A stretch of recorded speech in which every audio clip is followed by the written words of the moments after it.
A primeira escola bíblica dominical é a sua casa, seu lar, sua família, sua casa. Essa é a primeira escola bíblica dominical. E é a escola bíblica dominical da qual mais importa que você seja realmente bem-sucedido. Bom, vamos refletir sobre isso à luz da palavra de Deus? Vamos ler a palavra de Deus, pois é ela que importa. Diz assim: estes são os mandamentos, os estatutos e os preceitos que o Senhor teu Deus mandou ensinar-te, a fim de que os cumprisses na terra a qual estás indo para possuir, para que temas o Senhor teu Deus e guarde todos os seus estatutos e mandamentos que eu te ordeno, tu, teu filho e o filho de teu filho, todos os dias da tua vida, e para que os teus dias se prolonguem. Ó Israel, ouve e tem cuidado de guardá-los, para que vivas bem e te multipliques muito na terra que dá leite e mel, como o Senhor, Deus de teus pais, te prometeu. Ouve, ó Israel, o Senhor nosso Deus é o único Senhor.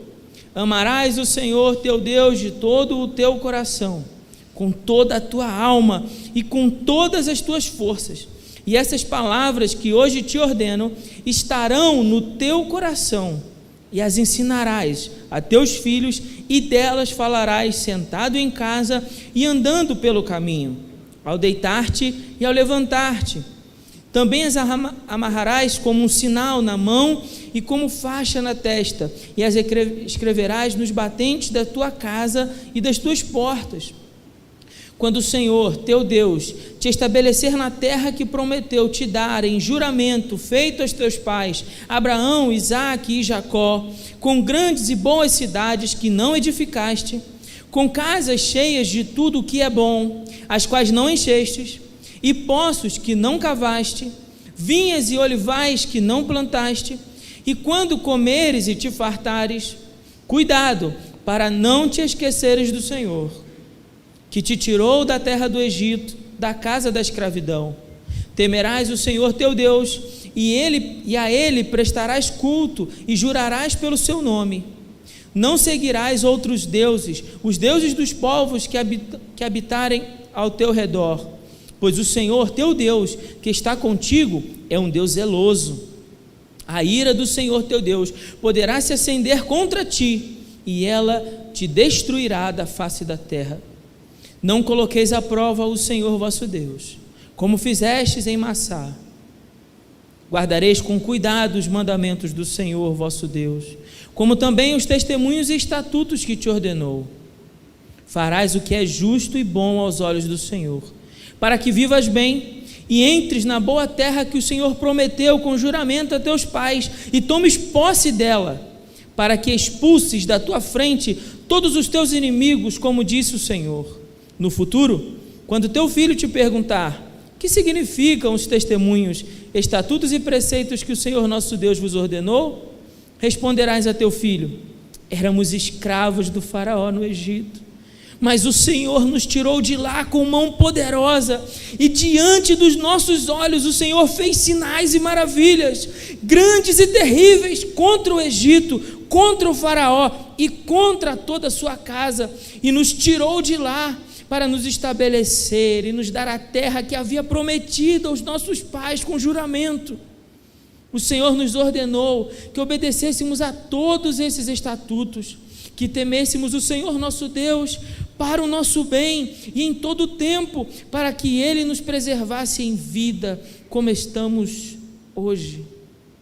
Nossa justiça será cumprir com cuidado todos esses mandamentos diante do Senhor nosso Deus, como Ele nos ordenou. Mantenha sua Bíblia aberta, feche novamente seus olhos. Pai, te damos graças, Senhor, por essa santa palavra. Ó Deus querido, como nós glorificamos aqui o Teu nome por meio dos louvores, que a Tua glória, Senhor, seja manifesta, que o Teu nome seja engrandecido Em nome de Jesus, através das nossas vidas, seja o teu nome engrandecido. Através da nossa casa, seja o teu nome engrandecido. Através da nossa família, seja o teu nome engrandecido. Através dos nossos filhos, seja o teu nome engrandecido. Através da tua igreja, seja o teu nome engrandecido. Pai, em nome de Jesus, engrandeça o teu nome, Senhor. Engrandeça o teu nome em nosso meio, por nós e através de nós, Senhor. Glorifica, ó Pai, o teu nome sobre nós aqui nessa noite por meio da tua palavra, que a tua palavra que é boa, que a tua palavra que é eficaz, que a tua palavra que é viva, que a tua palavra que é transformadora, que a tua palavra, ó Deus, que dá vida ao morto, possa gerar vida dentro de nós, Senhor, na nossa casa, na nossa família, na vida dos nossos filhos. Em nome de Jesus nós oramos. Amém. Amém. Os irmãos podem se assentar.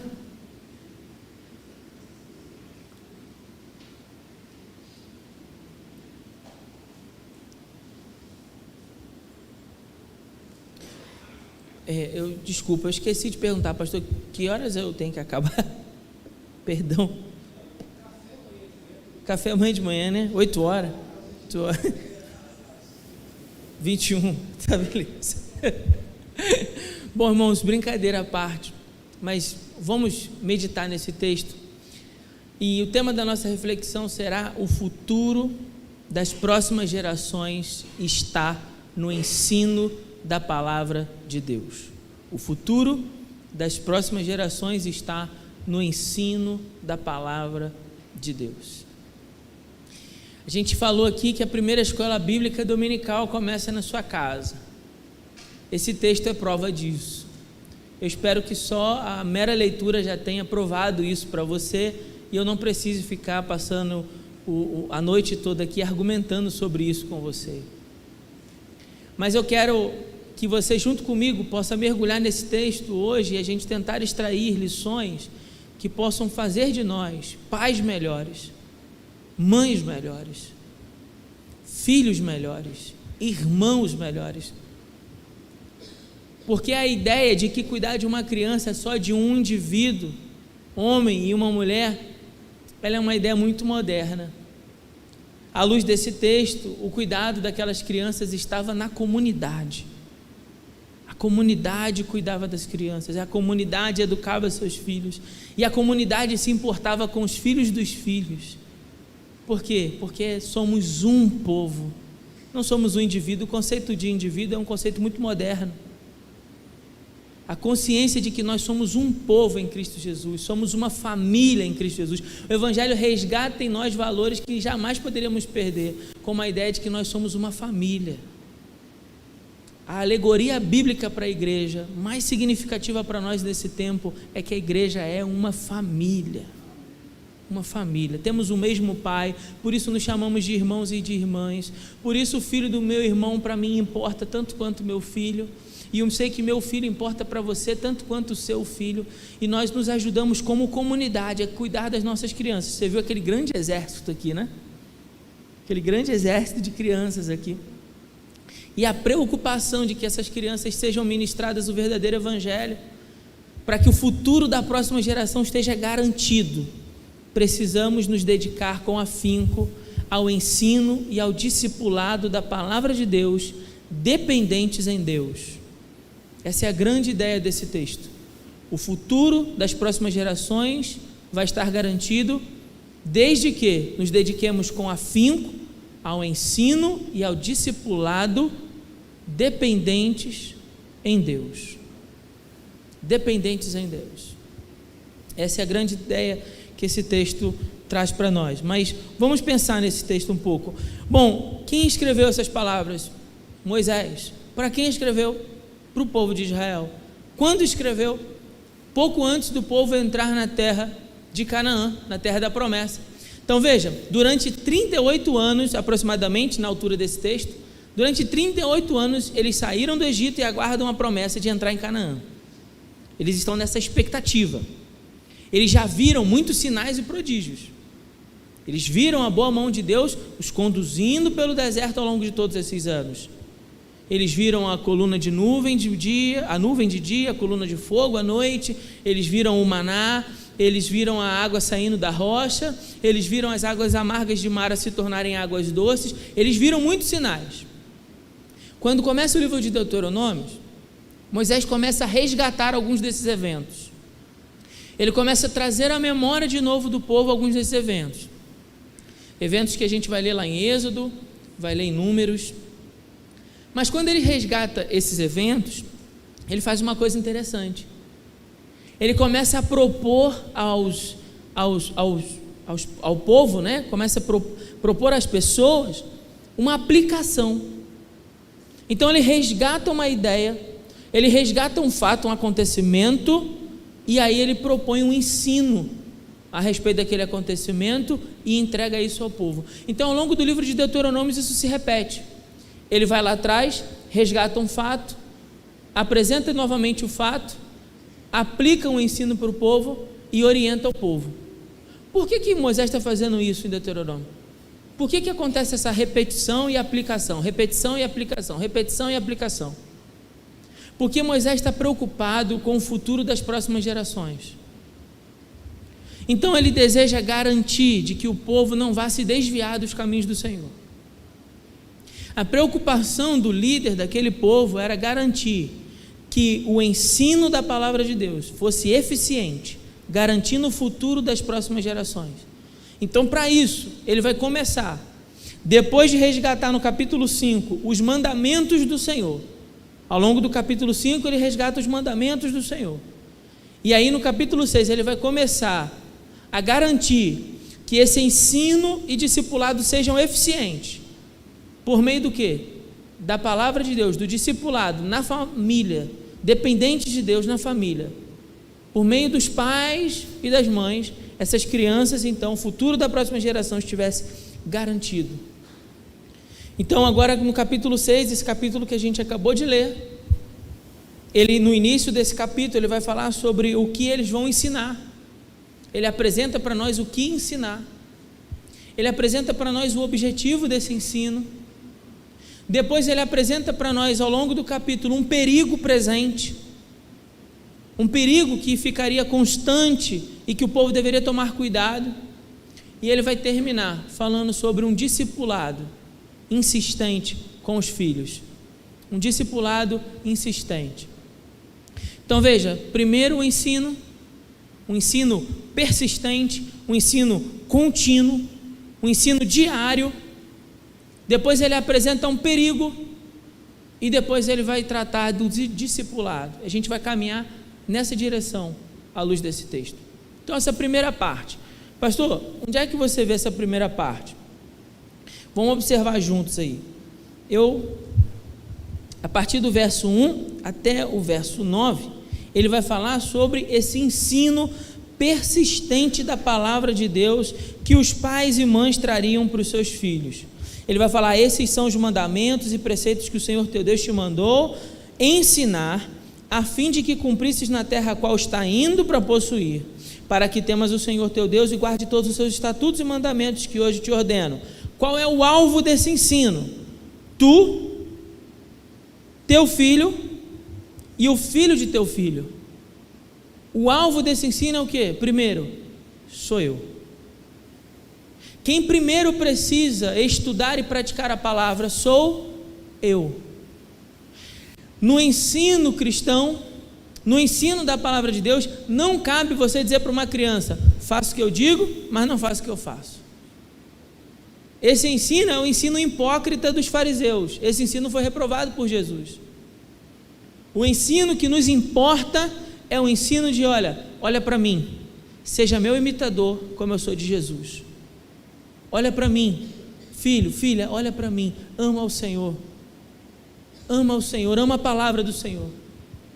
Olha para mim, filho, obedece os mandamentos do Senhor para que tudo te vá bem e vivas longa vida sobre a terra.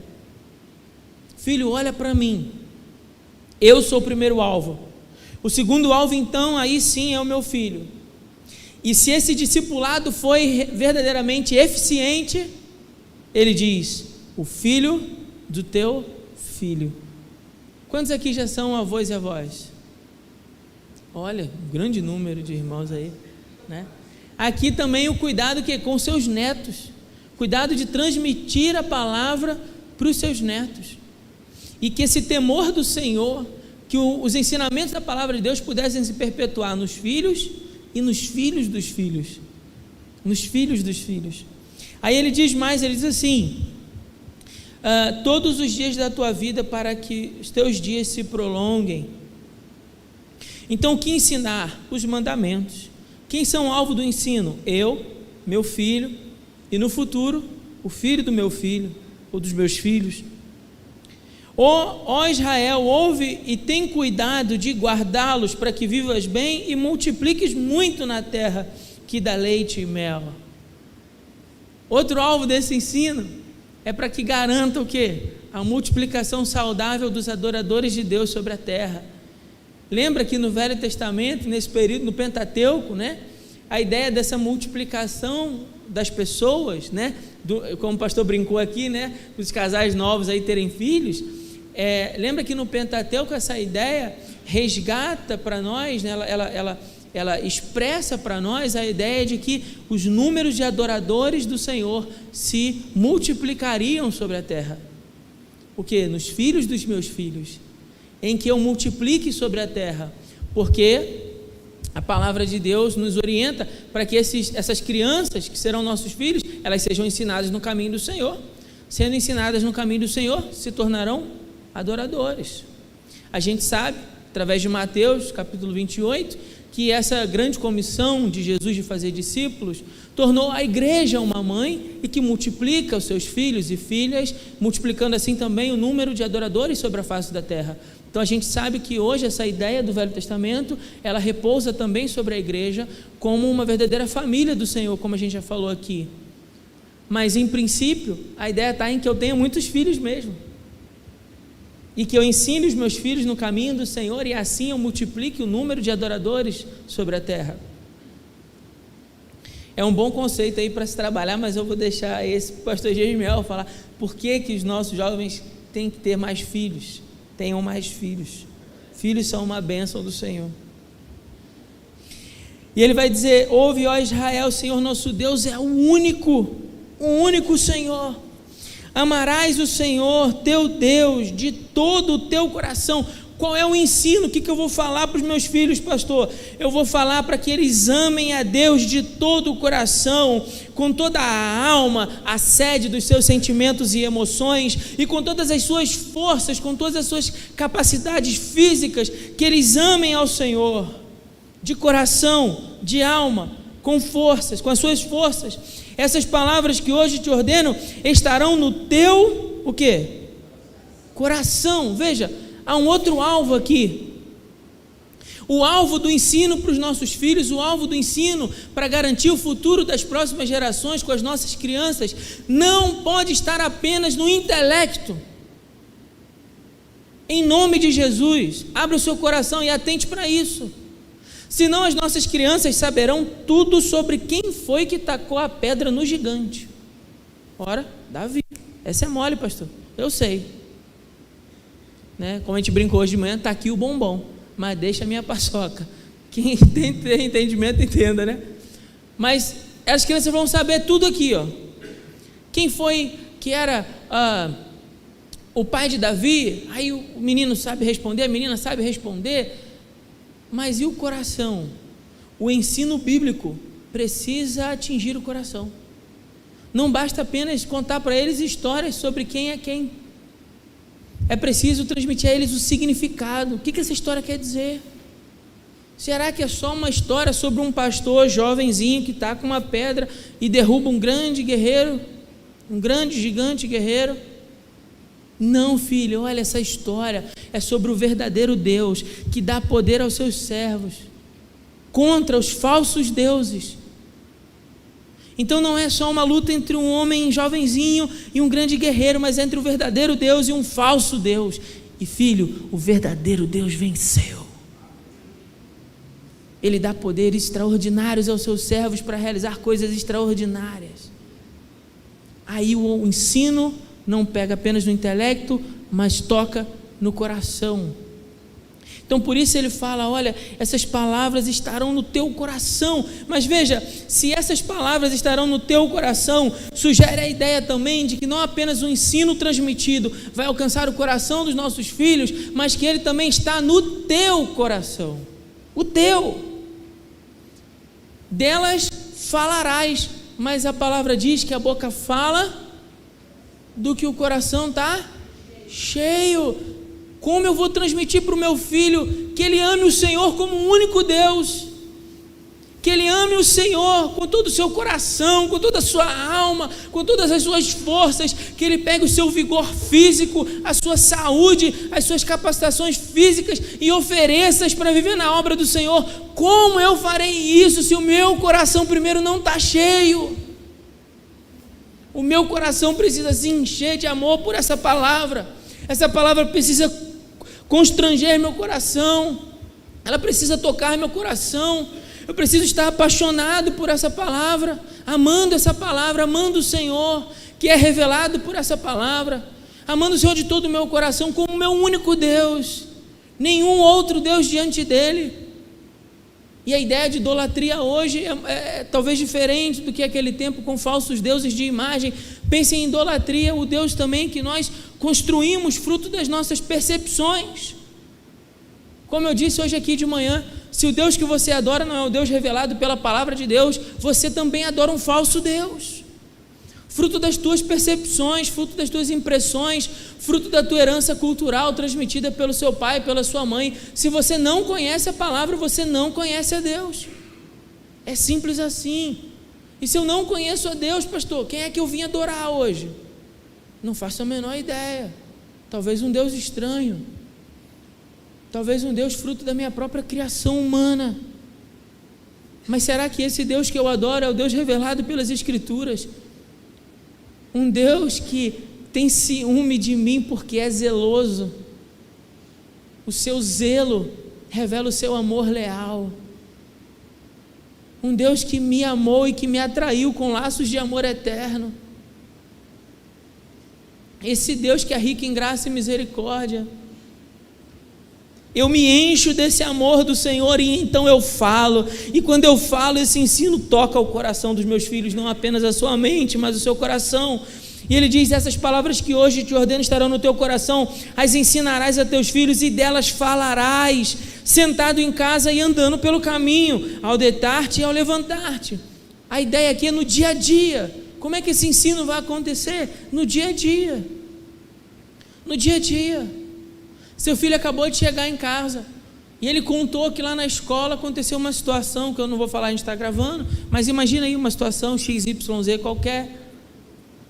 E aí um amiguinho disse assim, que ele ia fazer, ele ia acontecer, porque ele estava cheio de ódio, porque outra pessoa tinha machucado, tinha magoado, tinha feito bullying com ele. E aí você, que é um servo de Deus, você que é uma serva de Deus, ouça com muito carinho o que eu estou dizendo, abra o seu coração porque eu estou dizendo, seu neto, sua neta, e você senta com ele e diz assim, ei filho, vamos sentar aqui, vamos conversar sobre isso. O que a palavra de Deus diz sobre isso? Vamos ler aqui ao final do livro de Gênesis e vamos ver como é que José perdoou os seus irmãos. O que a palavra de Deus diz sobre isso? Você vai resgatar com eles histórias e princípios bíblicos que toquem no coração por conta da necessidade do que está acontecendo. Percebe o que eu estou dizendo? Amém? Estamos juntos? Você vai perceber situações do dia a dia e a partir daí ensinar para os seus filhos a palavra. Andando, sentado, deitado, na hora de levantar, você vai ensinar para eles o amor do Senhor. E você vai fazer com que esses meninos tenham a palavra de Deus como um sinal, para que eles não se apartem da palavra. E as escreverás nos batentes das portas e na tua casa, né, nas portas da tua casa. Aqui os judeus usavam o mezuzá, que eram pequenas porções da palavra de Deus amarradas, literalmente falando. O que nós precisamos ensinar para os nossos filhos não é literalmente amarrar no braço um versículo bíblico, mas é fazer com que a palavra de Deus faça parte do dia a dia deles. Ensinar para que as nossas crianças tenham a palavra de Deus como parte do dia a dia deles. Isso é o que você vai ensinar. Depois o texto muda e Moisés vai começar a falar sobre um perigo presente. Para ganhar tempo, eu quero mencionar com você dois perigos mais presentes nesse texto, a partir do verso 10, que vai até o verso 19. O primeiro perigo é o perigo de esquecer. Quando o Senhor teu Deus te estabelecer na terra que prometeu te dar com juramento, ou seja, Deus é um Deus de promessa, e Ele vai cumprir sua promessa, e quando Ele te levar para lá, a terra que prometeu aos teus pais Abraão, Isaque e Jacó, com grandes coisas, com grandes e boas cidades que vocês não construíram, casas cheias de tudo que é bom, as quais vocês não encheram, e poços que vocês não cavaram. O que ele está falando? Cidades que vocês não edificaram, casas cheias de tudo que é bom, poços que vocês não cavaram, vinhas e olivais que vocês não plantaram, e quando comeres e te fartares, do que você acha que ele está falando? Ele está falando, você bem direto, bem franco, abre o seu coração e para mim, não fica com raiva de mim não, mas ele está falando do sonho que todos nós temos para os nossos filhos, que eles sejam prósperos, que eles vivam em boas casas, sim ou não?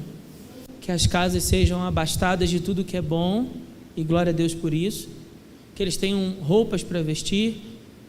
Na verdade, desde pequeno nós desejamos que os nossos filhos estudem no melhor colégio que o dinheiro puder comprar, e nos preocupamos de que depois que partirmos eles tenham o quê? Casa para morar, talvez até mais de uma, né? Que aí coloca outra para alugar. A gente pensa nessas coisas para os nossos filhos. Qual é o pai e mãe que não pensa nisso para os filhos? Não há nada de errado nisso, mas veja a advertência de Moisés. A advertência de Moisés, ele continua dizendo no verso 12, cuidado para não te esqueceres do Senhor. Essa é a advertência. A advertência não é não desejar estas coisas, a advertência é não deixe com que estas coisas e a prosperidade que se virá sobre o povo de Deus, porque Deus prometeu, ela não permita com que os seus filhos esqueçam do Senhor que te tirou da terra do Egito.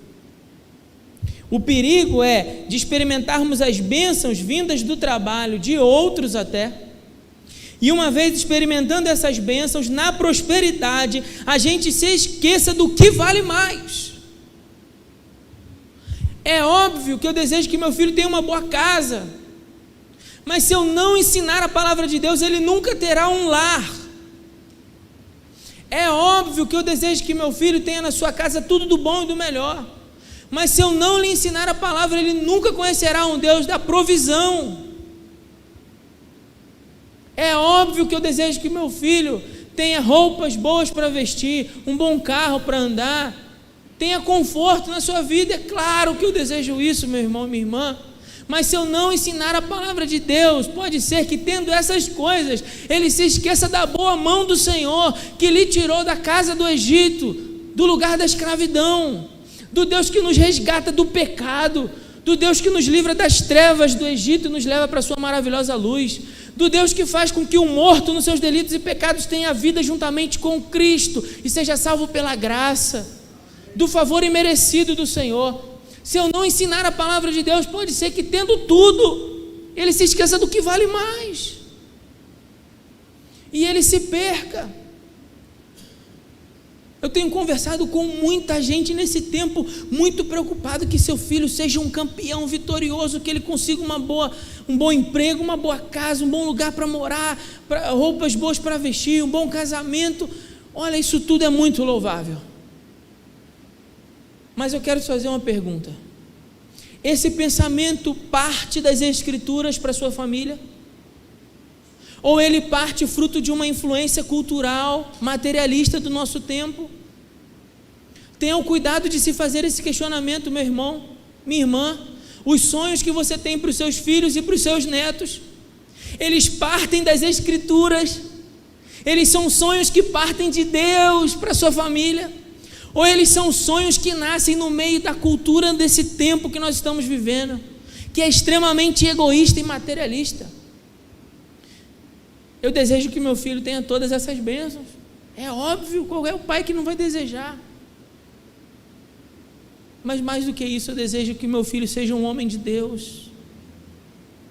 Para mim, a maior derrota da minha vida seria eu alcançar muitos sonhos, e minha esposa está aqui, sabe disso, a gente conversa sobre isso em casa, mas os nossos filhos não desejarem ser como nós, como um homem ou uma mulher de Deus, que nós buscamos e tentamos ser. Para mim, nenhuma vitória nesse mundo compensaria.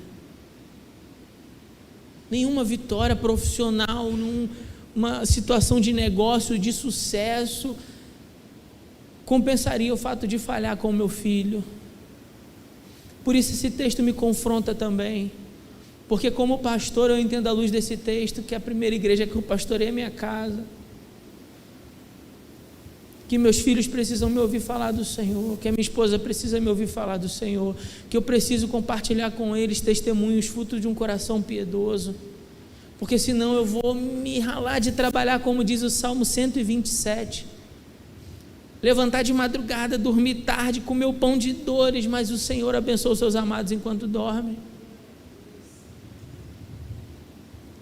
Cuidado, cuidado. Filho, isso é muito importante, mas tem algo mais importante, filho. Filho, a gente tem muitas necessidades, você está vendo, a gente precisa de recursos para pagar todas essas necessidades, mas filho, existe uma necessidade maior do que todas essas, a necessidade que nós temos de um Salvador. A necessidade que nós temos de um Salvador, alguém que nos tire da casa da escravidão do pecado e nos leve para um lar celestial. O segundo perigo que ele fala no texto é o perigo de não apenas esquecer do Senhor, mas de pôr à prova o Senhor. Então primeiro ele fala sobre esquecer e depois ele fala sobre duvidar de Deus. A partir do verso 16 ele fala assim: não coloques à prova o Senhor vosso Deus, como fizestes em Massá. Em Massá o povo duvidou de Deus. Depois de ter visto todos os sinais e prodígios, o povo duvidou de Deus. Irmãos, corremos o risco, se não ensinarmos a palavra de Deus para os nossos filhos, de que no futuro, o menino entrou na faculdade hoje, 6 meses depois, ele se desateu. Ele se torna um incrédulo. Ele começa a duvidar de Deus. Não é bem assim não. Não, mas peraí, verdade absoluta, não, cada um tem uma verdade. A palavra de Deus foi distorcida. Não, certamente isso aí foi para aquele tempo, mas não para hoje, isso não se aplica hoje. Se você não ensinar a palavra, seus filhos vão duvidar de Deus. Se eles duvidarem de Deus, seu coração se tornará incrédulo, se tornará um coração de pedra, não um coração sensível à palavra. Pense nisso, irmão, pense nisso.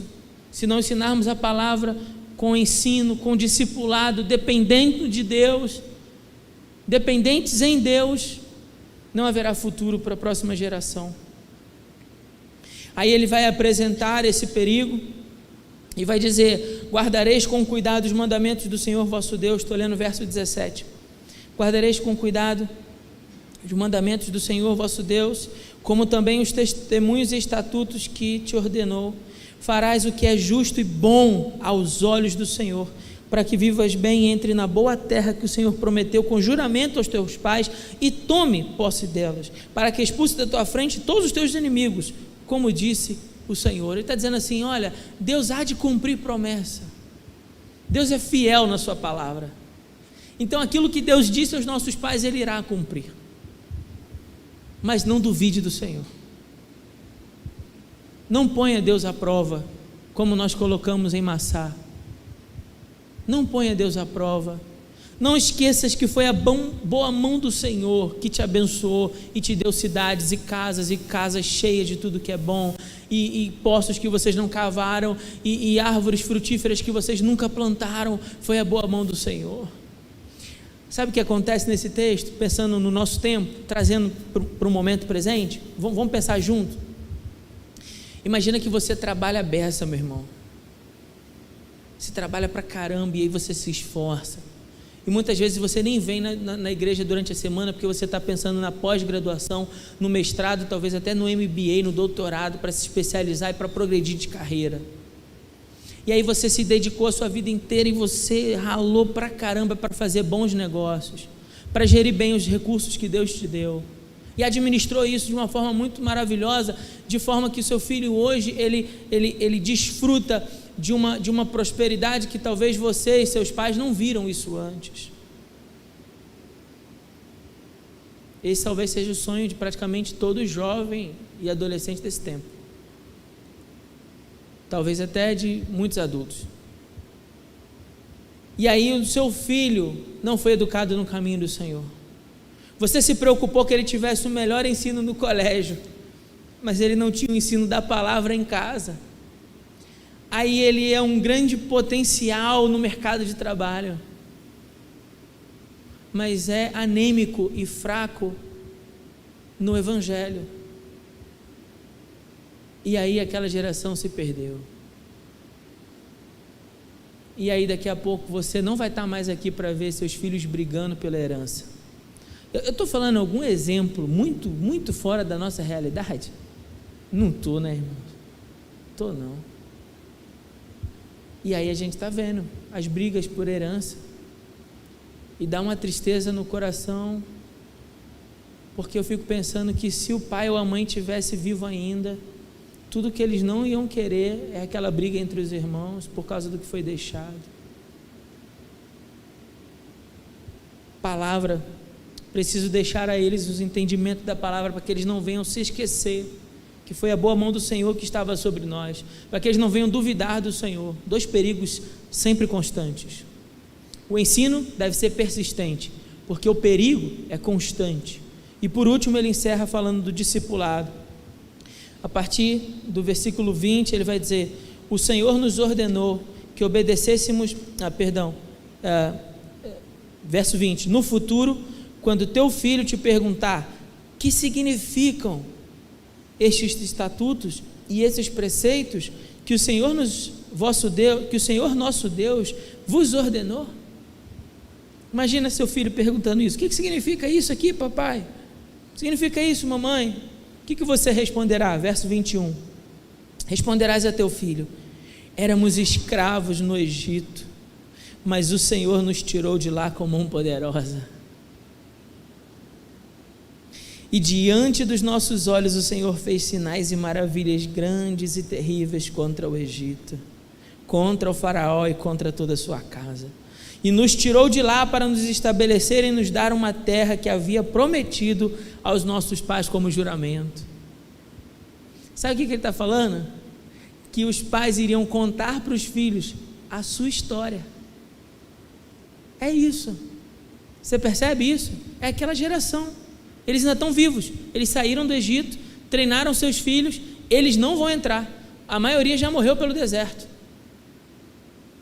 os filhos vão entrar, e ele está dizendo assim: quando isso acontecer, conte para os seus filhos o que Deus fez por você. Agora pensa nesse texto à luz do Evangelho de Cristo Jesus. Vamos reler ele da seguinte maneira: você, papai e mamãe, responderá aos seus filhos: nós éramos escravos do pecado. Estou parafraseando o verso 21. Nós éramos escravos do pecado, filho, mas o Senhor nos tirou do pecado e da lama com mão poderosa. E diante dos nossos olhos, filhos, o Senhor fez sinais e maravilhas. Nós vivemos experiências incríveis com o Senhor. Vivemos experiências ao longo desse caminho, filho, filha, que se não fosse o Senhor nós estaríamos perdidos, mas o Senhor estava lá, Ele estava lá, e o Senhor fez sinais, nós vimos, nós testemunhamos, a nossa fé se fortaleceu, porque nós vimos o sinal, nós vimos a provisão do Senhor, vimos o livramento do Senhor, vimos o resgate do Senhor, vimos a cura do Senhor. Eu sei que você também tem testemunhos na sua família. Conte esses testemunhos para os seus filhos, conte essas histórias para eles, dos sinais, das maravilhas, das grandes e terríveis coisas que o Senhor fez. contra o pecado, contra o Deus desse século que cegou o entendimento dos incrédulos, contra toda a sua casa. E Ele nos tirou de lá, filho. Ele nos tirou do pecado para nos estabelecer e nos dar a terra que havia prometido à igreja. Sabe qual é essa terra, filho? É a nova Canaã, a Jerusalém que desce dos céus. Filho, um dia nós vamos para essa terra, filho. Nós temos isso como uma promessa. Aí nossos filhos são tão materialistas e incrédulos que tudo que eles não pensam no céu. Nossos jovens e adolescentes na igreja não têm a eternidade gravada nos olhos. E a gente está se perguntando onde é que foi que a gente errou. Nós não contamos para ele aquilo que realmente importava, que existe um céu e uma promessa de uma terra, que assim como Deus prometeu ao povo de Israel habitar em Canaã e cumpriu essa promessa, Ele também prometeu à igreja que nós estamos indo para uma terra e vamos morar lá. Lá vai ser eterno. Então nós contamos isso para os nossos filhos, que existe um lar celestial preparado para nós, e que o Senhor nos ordenou que nesse caminho, de onde nós estávamos, no pecado, até a Nova Jerusalém, obedecêssemos a todos os seus mandamentos, que temêssemos o Senhor, para o nosso bem em todo o tempo, para que Ele nos preservasse em vida, como nós estamos hoje, filho. A nossa justiça, filho, não é nossa, ela é do Senhor, porque houve o Cristo que cumpriu com cuidado todos os mandamentos do Senhor e se entregou por mim, de maneira que nós agora, filho e filha, fomos justificados pela fé em Cristo Jesus. Nós nos tornamos justos porque Cristo cumpriu todos os seus mandamentos. Aí nós ensinamos e transmitimos a Ele um verdadeiro evangelho, de que essa justiça não está nas nossas mãos, mas na mão daquele que cumpriu toda a justiça de Deus. Encerro resgatando com você a nossa grande ideia. O que irá garantir o futuro das próximas gerações é o ensino e discipulado da palavra de Deus, dependentes em Deus. É o ensino e discipulado dependentes em Deus. O ensino para as nossas crianças deve ser saturado pela palavra de Deus, deve ser fiel à palavra de Deus, ensinado por pessoas cujas vidas foram transformadas pela palavra de Deus, transmitido por experiências que constam na palavra de Deus, para que eles cresçam fortes e saudáveis espiritualmente na palavra. Que Deus nos abençoe, que nossa casa possa ser essa escola bíblica, possa ser a EBD, Escola Bíblica, não, EBDDL, não, EBDL, Escola Bíblica do Lar, né? A nossa casa possa ser essa escola bíblica. Eu queria desafiar você, igreja, a contar para o seu filho, para o seu neto, seu testemunho, a contar para o seu filho, para o seu neto, quem era você lá no pecado no Egito, e como Deus lhe tirou de lá, e tem te conduzido em obediência e temor ao Senhor, para a boa terra que o Senhor prometeu. Queria te desafiar a compartilhar da palavra, a sentar essa semana com teu filho, com a tua filha,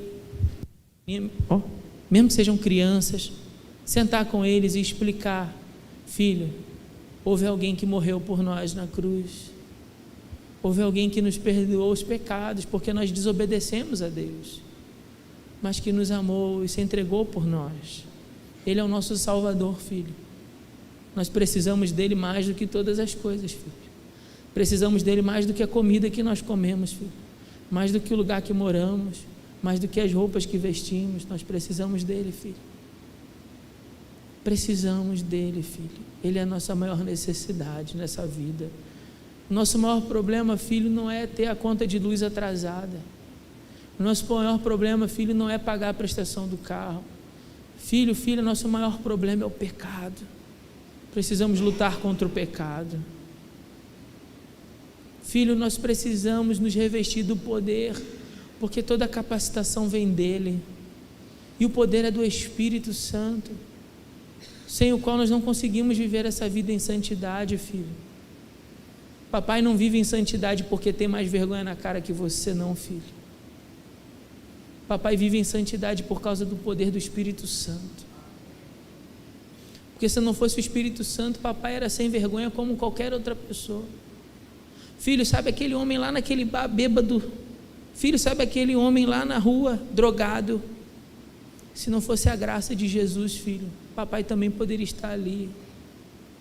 Papai não está ali pela graça de Jesus e pelo Evangelho de Jesus. É o Evangelho de Jesus que nos resgatou, filho. Filha, sabe, houve tempos difíceis lá na nossa casa, quando eu e tua mãe nos casamos. A gente passou dificuldade, mas filho, nunca faltou o que comer. Porque Deus estava provendo sobre nós.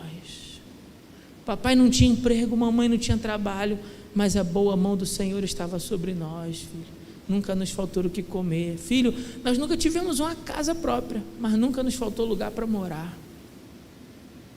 Porque a boa mão do Senhor estava sobre nós, filho. Conte a tua história. Bem, que Deus te abençoe.